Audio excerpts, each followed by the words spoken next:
FM 89.1, Radio Universidad. Le damos la bienvenida. Nicolás, ¿cómo va? José, Walter, María Luz, saludan. Buen día. ¿Qué tal? ¿Cómo están? Muy buenos días. Bien, bien. Qué locura, ¿no? ¿Cómo se esperaba lo de ayer? Y bueno, finalmente se dio.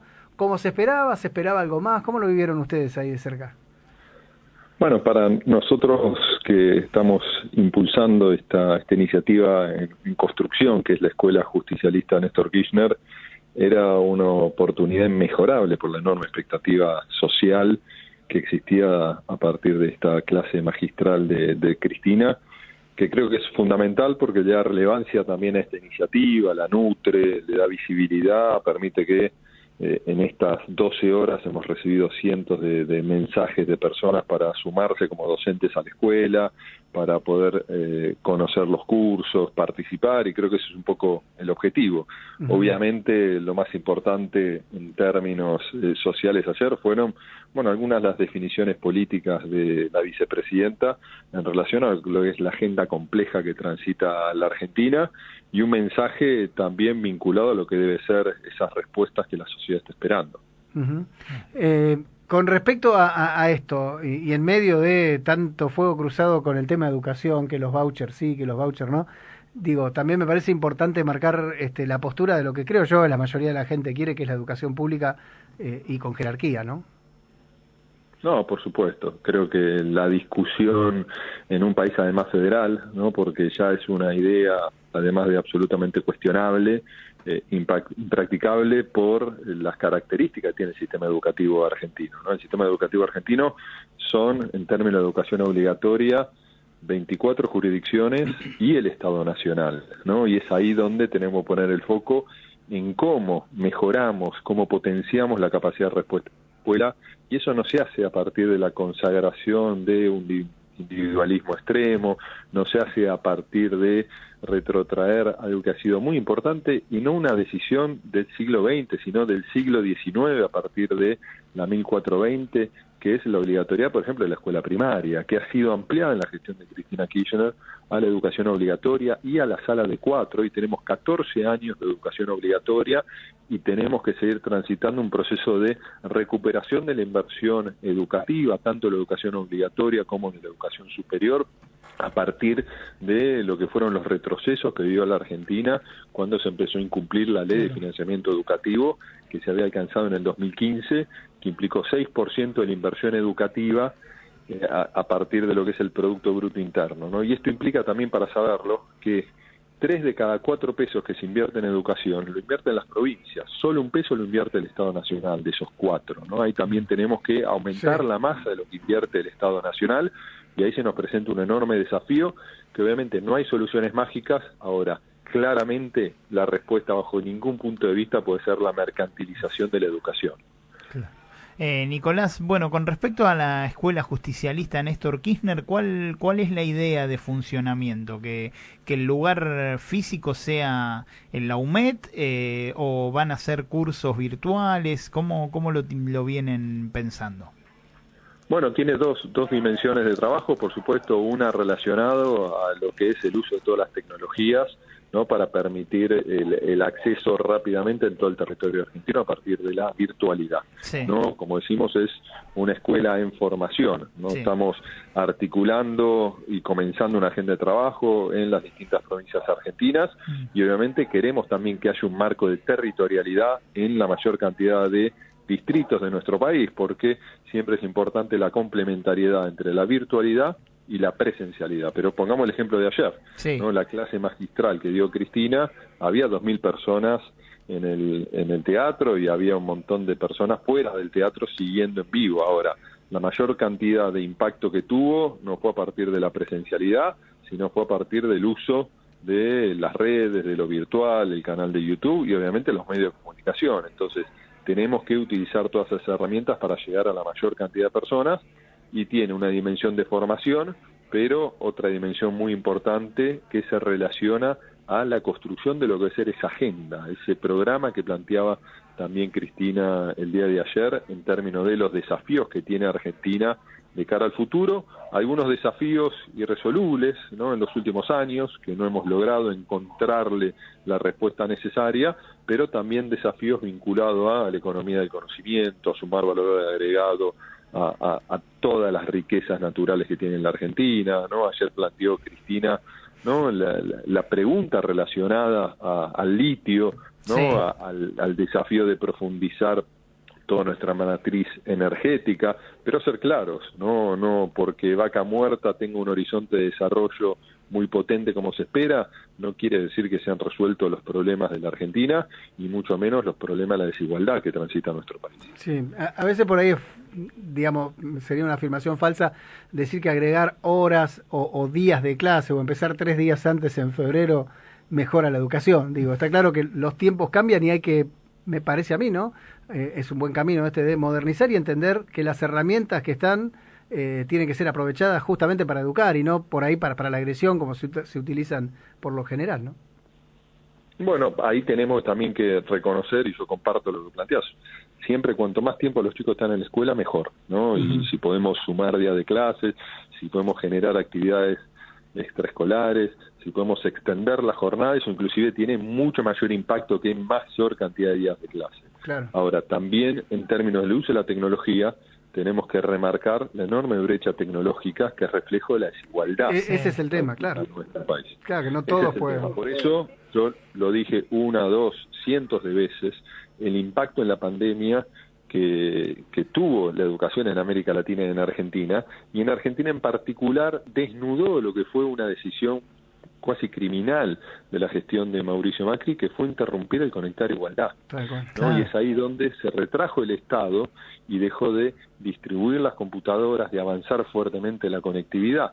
Nosotros restauramos ese programa. Por ejemplo, en el 2021 invertimos del Estado Nacional, en un presupuesto de aquel entonces, más de 21.000 millones de pesos en poner en movimiento nuevamente la fabricación y ensamble de computadoras, más de 700.000 en Argentina, que comenzaron a repartirse. ¿Qué quiero decir con esto? La brecha tecnológica no la resuelve el mercado, la tiene que resolver las políticas públicas. Claro. Y es ahí donde hay que invertir, es ahí donde inclusive para nosotros poder producir esas computadoras, esas netbooks educativas, tuvimos que lograr poner en funcionamiento 9 empresas que habían cerrado a partir de la desarticulación de Conectar Igualdad, ¿no? Y ahí creamos, solo con esa política pública, casi 2.000 puestos de trabajo a partir de sumar valor agregado a las computadoras que llegaron a las escuelas y siguen llegando, y tenemos que acelerar siempre esos procesos, que implica también un marco de prioridades, ¿no? Porque los recursos son finitos, tenemos el corset del endeudamiento, la gestión de Macri, tenemos el corset adicional que implica las restricciones del acuerdo con el Fondo Monetario Internacional, y gobernar es priorizar decisiones, y es parte también de lo que planteaba Cristina Kirchner ayer en lo que debe ser la agenda futura de nuestro país. Nicolás, ¿crees que con los tiempos que faltan de acá a las elecciones van a lograr juntarse dentro del Frente de Todos y armar este programa de gobierno, y esto va a hacer que la unidad dentro del Frente esté confirmada? Yo creo que sí, me parece que es un imperativo que tiene nuestro espacio político, que tiene el justicialismo.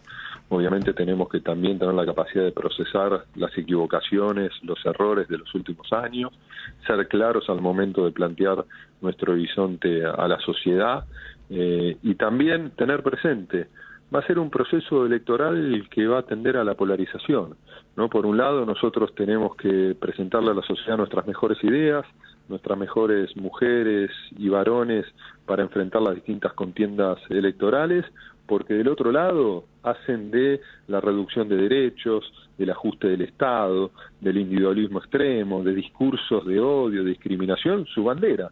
Porque si uno ve la aparición de Milei, ¿no?, que obviamente es el exponente de un descontento social que tenemos que interpretar, y tenemos que buscar también nuestra responsabilidad en el surgir de esas expresiones que no son solitarias en la Argentina, ¿no? Se ven en todos los rincones del mundo, que son los propios limitantes en la respuesta efectiva que están teniendo nuestras democracias, ¿no? Entonces, frente a eso, vemos que ha traccionado inclusive para posiciones mucho más reaccionarias, intolerantes, la posición de Juntos por el Cambio, que están viendo quién promete ajustar más y más rápido, ¿no? Como dijo el expresidente Macri, hay que explotar todo, hay que dinamitar todo, y eso no es una respuesta a los desafíos de una Argentina que tiene muchas complejidades, y la principal complejidad que tenemos es el endeudamiento que dejó Macri, ¿no? Y es ahí donde tenemos que ser conscientes, lo dijo con claridad ayer Cristina, cuando marca que tenemos que ponerle nombre y apellido a muchas de las decisiones que tenemos que adoptar para que inclusive los beneficios del crecimiento no terminen estando en unas pocas manos, porque es la primera vez en la década del 90 que tenemos en Argentina trabajadores registrados que están debajo de la línea de pobreza, ¿no? Eso marca, ¿no?, un proceso muy desequilibrado en términos de los beneficios de la recuperación económica post pandemia y post gobierno de Mauricio Macri, y el crecimiento para unos pocos no es un crecimiento reflejado en lo que es la doctrina del justicialismo, como planteamos el día de ayer. Nicolás, hoy te toca ser, lo eras antes de la función pública también, rector de una universidad, pero esos 2 años que te tocaron encima deben ser de los más difíciles, ¿no?, para la educación en muchísimo tiempo, porque te agarró la pandemia en el medio y demás. Mirando por el espejo retrovisor, ¿qué ves? ¿Hay cosas de las que te arrepientas? ¿Hay cosas que crees que podías haber hecho mejor? Bueno, no soy rector del UMED, presido su consejo académico. Bueno, fuiste en algún momento. Está trabajando. Fui, pero estoy muy involucrado obviamente con esa universidad que la siento mi casa. Sí. Si me arrepiento de algo, si cometimos errores, muchos errores, pero yo tengo una tranquilidad, ¿no? Más allá de esos errores, que los he analizado con mi equipo, que lo he charlado con muchos especialistas, lo conversé con ministros también de otros países, en ningún momento, y yo se lo dije a mi equipo, el primer día que tuvimos que suspender la presencialidad en escuelas, íbamos a correr el cuerpo a las decisiones y a los desafíos, sean decisiones complejas, y las decisiones que íbamos a tomar en base a la evidencia de lo posible que podíamos hacer en cada momento. Y nunca traicionamos esa mirada, inclusive en momentos de profunda tensión con el propio presidente, porque teníamos miradas distintas. Llegado a cierto punto, obviamente, el que decide, el que eligió la sociedad es el presidente, no un ministro. Pero nosotros en ningún momento le corrimos el cuerpo a la responsabilidad y a la necesidad de tomar decisiones en momentos de profunda incertidumbre, escuchando a quienes había que escuchar, ¿no? Yo siempre manifesté, las decisiones epidemiológicas se adoptaban a partir de el aprendizaje que llevan adelante los especialistas, más allá que es legítimo que todos tengamos una posición sobre un tema que nos impactaba al colectivo, pero cada decisión hay que tomarla en base a la evidencia que teníamos en cada momento, y eso es lo que hicimos, con aciertos y con errores, pero también nunca desconocimos el territorio en el que caminábamos. Nosotros las respuestas pedagógicas, educativas, que las construimos en términos federales, con el acompañamiento de todas las provincias, la hicimos para el país que somos. No dábamos respuesta pensando que nuestro país era un país nórdico. Las respuestas que dábamos también se vinculaban a los esquemas de profunda desigualdad que transita en términos de nuestras infancias y nuestras adolescencias en la Argentina y el propio sistema educativo. Y hay mucho de marketing también, ¿no? Hubo en ese momento, por ejemplo, la Ciudad Autónoma de Buenos Aires, ¿no? Al reabrir las escuelas en el medio de la pandemia, a decir que apostaban por la educación, y después en el presupuesto, educación sufría recortes. Ahora, cuando se sumó 1 hora más de clase diaria, la ciudad no adhirió. Digo, es mucho también para como para marketing y para mostrar para afuera algo que realmente no es, ¿no? Sí, es que la verdad uno tiene que tener conciencia también cómo funciona el sistema educativo y las propias características de la Ciudad de Buenos Aires, ¿no? La Ciudad de Buenos Aires, autónoma desde la reforma del 96, de la estatuyente del 96, a través de la reforma de la Constitución del 94, es una ciudad con enormes recursos. Ahora, lamentablemente, es una ciudad que no dedica sus recursos a enfrentar las desigualdades que hay en la Argentina y en la ciudad en particular. Obviamente la ciudad es uno de los territorios con menor pobreza de Argentina, porque es también la que tiene mayor cantidad de riqueza. Ahora sí es uno de los territorios con mayores niveles de desigualdad, donde es posible resolver esa agenda de desigualdad, donde es posible, donde debería ser posible con inversión prioritaria garantizar que todos los niños tengan acceso a sala de 4 y a sala de 3, ¿no? Y eso no se garantiza en la ciudad de Buenos Aires, ¿no? Donde la infraestructura en una ciudad tan rica, en una ciudad que destina tanto dinero, ¿no?, para que los parques estén tan lindos, y no dedica la cantidad de dinero, y uno puede recorrer las escuelas de la ciudad para que sean lo que deben ser, un ejemplo de inversión prioritaria. Cuando el programa Conectar Igualdad se desarticuló en términos nacionales, se desfinanció también el Plan Sarmiento en la ciudad de Buenos Aires. Son prioridades, ¿no? Entonces a las palabras se las lleva el viento, lo que quedan son los hechos, y el hecho concreto es que la inversión educativa viene perdiendo protagonismo de manera sistemática en los 16 años de gestión de Juntos por el Cambio. Va cayendo el peso de la inversión educativa sobre el presupuesto general, y eso habla de que la educación no es la prioridad que debería ser en esta ciudad de Buenos Aires. Habla de la educación estatal, de gestión estatal, ¿no? Porque también la ciudad de Buenos Aires es la única jurisdicción de la Argentina donde más de la mitad de los chicos van a escuelas de gestión privada y no a escuelas de gestión estatal. Sí, es cierto. Eso es muy claro y muy concreto. También en el último tiempo, digo, esto de caer en la pública también refleja algo que tienen como ideología, ¿no? Sí, sí, y las vacantes no alcanzan para las todas vacantes, las en fin. sí. Nicolás, gracias por atendernos. ¿Extrañas la función pública? No, es un no. Uno siempre tiene que estar en movimiento. Sí. La verdad que yo agradezco mucho la confianza que se depositó en nuestro equipo, en mí en particular, en esos momentos muy difíciles, y dejamos todo. Es difícil, ¿no? Es difícil, ¿no? El día a día, contame, el día a día llegas a tu casa destruido, me imagino. Bueno, yo siempre le decía a mi equipo que nos llevaba la inercia, ¿no? Y Mirá. Uno trabajaba 14, 16, 17 horas, porque lo lleva la inercia, la responsabilidad, por momentos la tensión, pero nosotros obviamente teníamos una expectativa muy distinta de los desafíos que íbamos a enfrentar. Nos atravesó la pandemia y ahí pusimos todo lo que considerábamos que había que poner en un momento muy difícil, en un momento donde también había que dialogar mucho con la sociedad, porque había mucho miedo, mucho temor, y eso también lo hicimos, ¿no? El hecho que como ministro de Educación uno tenía un nivel de visibilidad tan alto era porque yo estaba convencido que no podíamos dejar de dialogar con las familias y con los docentes para contarles lo que pasaba en un momento de miedo, y esa también es la responsabilidad de una gestión obviamente inédita, porque fue la gestión de la pandemia, más allá de obviamente tensiones evidentes que tuvimos hacia dentro del gobierno por miradas diferentes, y cuando se rompió la confianza, el trabajo mancomunado con el presidente, obviamente el ministro tiene que dejar ese espacio a personas más cercanas a la mirada que puede tener el Poder Ejecutivo. Y ahora, con los ojos puestos en la próxima elección, no sé, ayer no te tentaste de preguntarle en la trastienda, ¿no? En el escenario, decir, ¿vas a ser candidata? O ¿qué te gustaría? ¿Qué ves vos con buenos ojos de eso?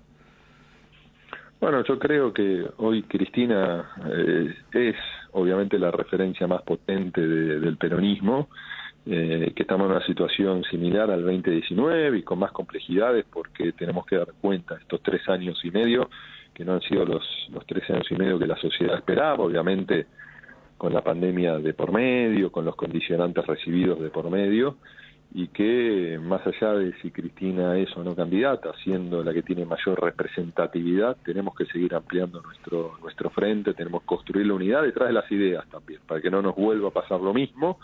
Pero bueno, será una decisión de Cristina. Lo que creo que nadie puede cuestionar es la relevancia que va a tener Cristina en la definición de su candidatura o en el acompañamiento de un candidato que pueda sintetizar la unidad no solo del kirchnerismo, sino de todo el peronismo y de otras fuerzas políticas que deben ser protagonistas también de una agenda para poder contrarrestar nuestra mirada de la sociedad, de lo que queremos presentar, y la mirada de Juntos por el Cambio, de los Patricia Bullrich, de los Milei, que es una agenda que también creo le va a generar mucho escozor a la sociedad cuando la empieza a comprender en profundidad.